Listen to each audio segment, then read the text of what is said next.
Welcome. Heroic woman in interfaith polygamous marriage. Can't you just see that kind of headline at the tabloid stand? But this is the story told in the book of Esther in the Bible.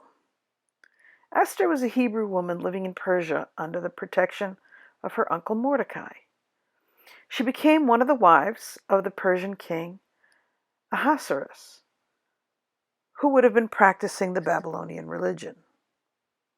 She learned that an advisor to the king, a guy named Haman, had convinced the king to order all the Hebrews killed and did something unheard of. She requested an audience with her husband, the king. This request alone would have reversed the conventional harem process. The woman would have been summoned when the husband wanted her, not the other way around. Esther spoke with the king and convinced him to reverse the order killing the Hebrews, thereby saving her people. Heroism in the Bible takes many forms, but this particular artwork emphasizes the subtle nuances of a heroic deed.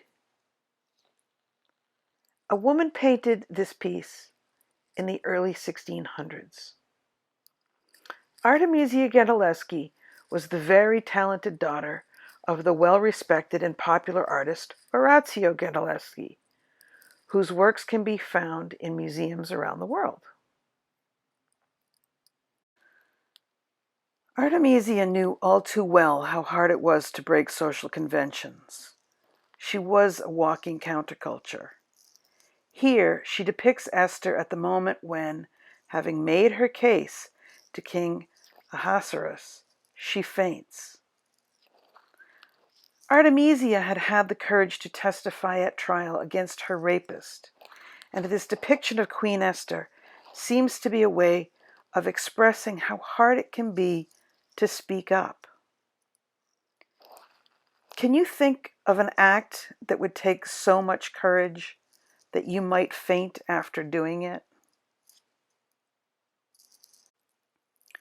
The fainting isn't mentioned in the Bible. This is Artemisia's spin on what it would have cost Esther to go against the very rigid social rules she would have been living under. What are the rigid social rules today that keep you bound up? What would it take courage to speak up about in your world? Notice the clothing on the characters in the painting. Artemisia has moved the whole story from ancient Babylon to her own 17th century Italy. Is she inviting the women of her time to take the chance and speak up?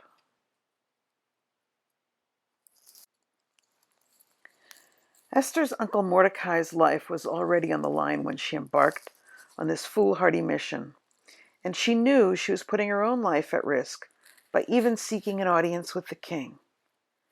But she was acting out of love of her people.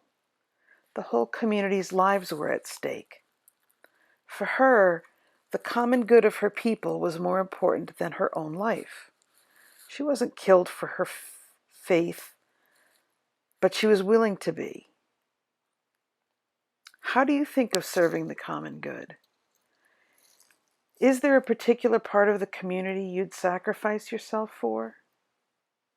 What about the wider human community? Whose lives are worth sacrificing for?